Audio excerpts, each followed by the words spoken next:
Allez-y.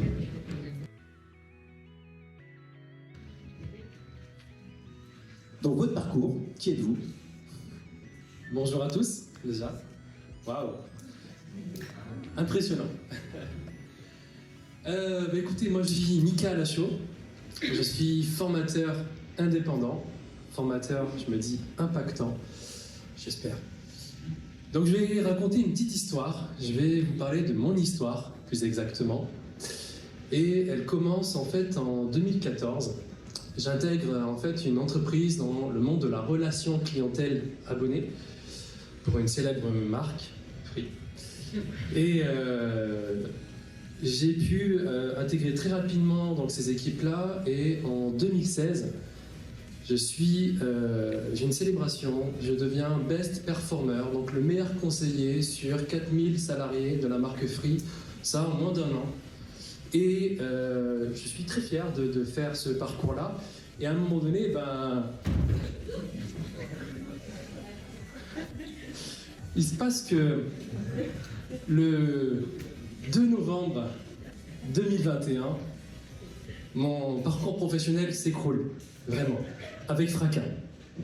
Donc je commence à m'asseoir, je me regarde moi-même, et je me dis, mais quelles sont mes compétences, qu'est-ce que j'ai envie de faire dans ce monde? Je me pose vraiment des questions sur moi-même. Donc je fais énormément de formations, développement personnel, là je commence à me relever et je commence à dire qu'il y a peut-être quelque chose que je vais faire. Donc je fais du développement personnel, de la lecture rapide, de la mémorisation, du leadership, de la prise de parole en public. J'espère que ça se voit.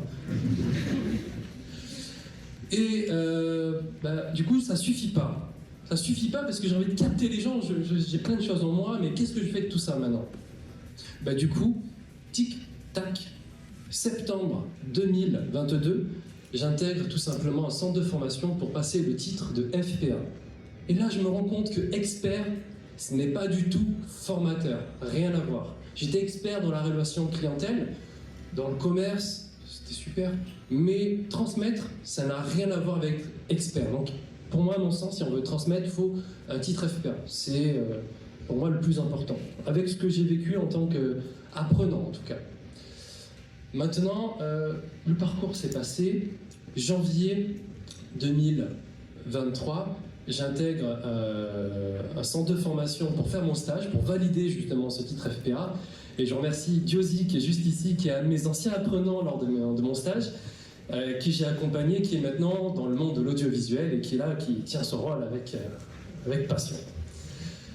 Et donc, qu'est-ce qui se passe? Donc, mars 2023, le 8 mars précisément, je passe mon titre FPA que j'obtiens quelques semaines après. Je reçois ce petit papier bleu magnifique.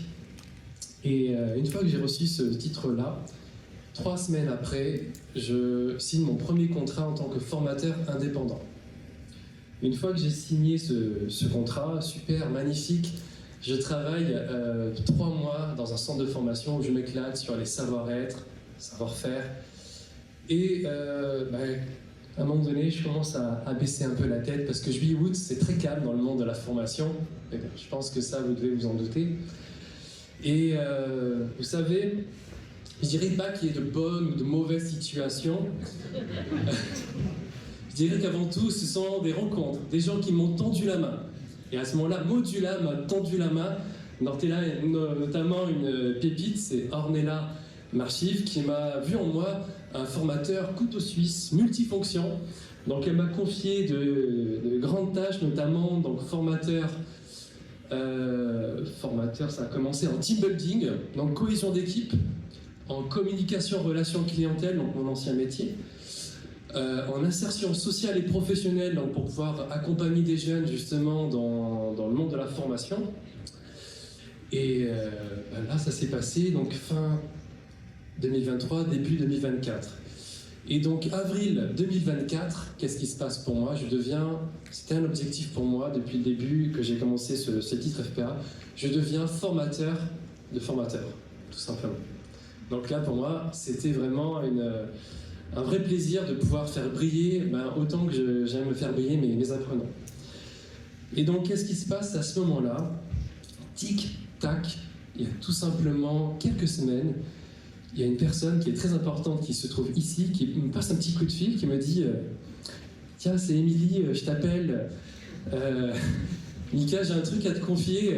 Est-ce que tu pourrais venir? J'ai un truc de fou, un truc de malade à te proposer. Et je dis ouais, vas-y, pourquoi pas. Et tic-tac, me voici devant vous aujourd'hui. C'était tout simplement me rendre ici pour faire une petite conférence sur mon parcours. Donc en moins d'un an, du coup, il y a certains formateurs qui me disent que j'ai gravi des échelons très rapidement, une ascension fulgurante. Et c'est pas fini, j'espère. Et donc tout simplement, ce parcours de formateur très riche. Et donc je vais maintenant vous donner la vision que j'ai du formateur. À mon sens, un formateur surtout indépendant, tel que je suis, il est avant tout commercial, parce qu'il faut qu'il puisse démarcher, prospecter, il faut qu'il ait des compétences en marketing, faire notamment de la publicité, entre guillemets, visible sur les réseaux sociaux, YouTube, LinkedIn par exemple. Et qu'est-ce que nous avons d'autre comme compétences? De l'ingénierie pédagogie, donc savoir comment faire une conception d'un séquentiel, d'une animation. Et il y a bien sûr l'animation après. Et après, très important, c'est l'analyse de sa propre pratique. Qu'est-ce que j'ai fait de bien? Qu'est-ce que je pourrais améliorer? Voilà, des compétences essentielles, c'est vraiment l'analyse de soi-même. Et nous avons aussi la partie accompagnement collectif et de l'accompagnement individuel. Savoir faire des entretiens. Et j'ai eu la chance de faire de la co-animation avec une psychologue qui n'a pas pu être présente aujourd'hui. Et elle m'a donné vraiment des clés importantes dans l'accompagnement, sur les biais cognitifs, sur les neurosciences, c'est des choses sur lesquelles je partageais grandement avec elle. Et à partir de cet instant-là, finalement, l'accompagnement conclut parfaitement en fait le rôle du formateur. Et il y a plein d'autres compétences. Et si vous avez des questions, je pourrais bien sûr y répondre. Est-ce que vous avez des questions? Attends, moi... J'ai une question. Mika, normalement, c'est moi qui pose la question. Est-ce que vous avez des questions? Alors, est-ce que vous pouvez lever la main ceux qui ne veulent pas être formateurs? Levez la main. Waouh, donc tous les autres veulent être formateurs. On a dit qu'il y avait beaucoup de métiers. Beaucoup de métiers. Donc, levez la main ceux qui ne veulent pas être formateurs. Donc il y en a qui n'ont pas compris la consigne. Alors qu'est-ce que j'avais dit? Ok, est-ce qu'il y en a qui sont vraiment déterminés pour être formateurs? Est-ce que monsieur peut venir avec moi, s'il vous plaît? Ouais, venez. On aime les mêmes couleurs, visiblement. Comment t'appelles-tu?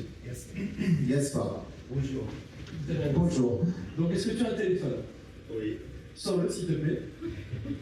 Nous allons prendre une photo, un selfie, avec toute cette salle, et tu vas t'engager, avec toi-même pour que tu puisses continuer le titre de formateur. Est-ce que tu veux t'engager dès maintenant? Oui. Allez, on prend une photo, on peut faire un selfie, tout ça avec...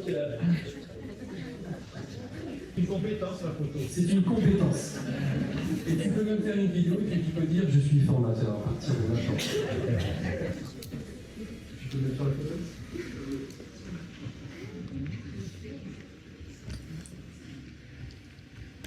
Alors Gaspard? Et je suis formateur à partir de maintenant. Voilà. Bravo.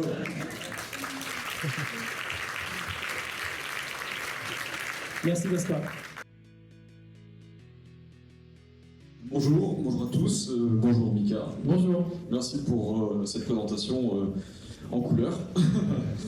Je suis Jean-Claude Multy, je suis actuellement apprenant chez Modula Formation dans le cadre du développement de la formation professionnelle. Donc bien sûr, nous sommes tous intéressés pour avoir un maximum d'informations. Ma question est très précise en fait, on entend parler beaucoup de l'IA, on met ça en avant, on dit que l'IA est en train de révolutionner le monde. Ça va de n'importe quel outil, machine, publicité, enfin toutes les publicités parlent de l'IA aujourd'hui. Et bien sûr, ça impacte la formation professionnelle, visiblement. J'en suis même convaincu.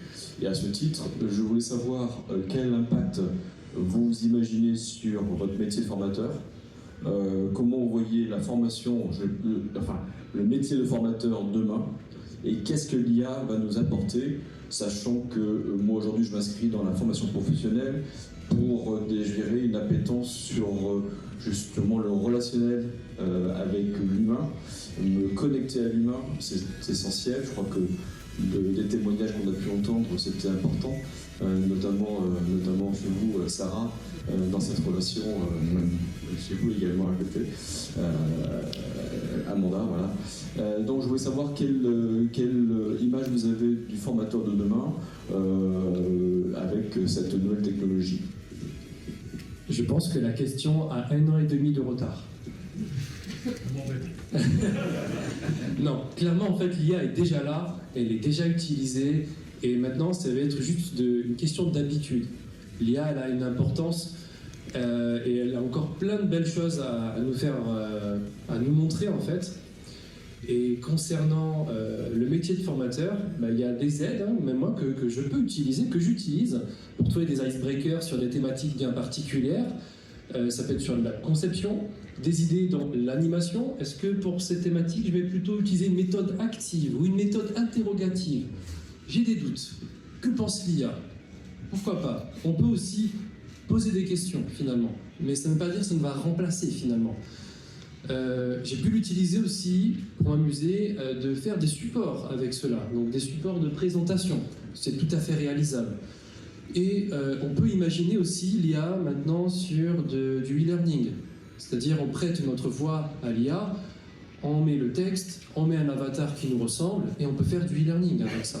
Donc il y a énormément de choses qui se développent et il faut, à mon sens, si on a loupé le coche, aujourd'hui c'est, entre guillemets, c'est trop tard en fait. Il faut déjà être présent sur l'IA, c'est très important comme sujet. Mika, s'il vous plaît, on continuera tout à l'heure les questions ici en salle, mais on va prolonger parce que je vois que le temps passe. Merci, vraiment c'était dynamique, hein. Il m'avait prévenu, hein.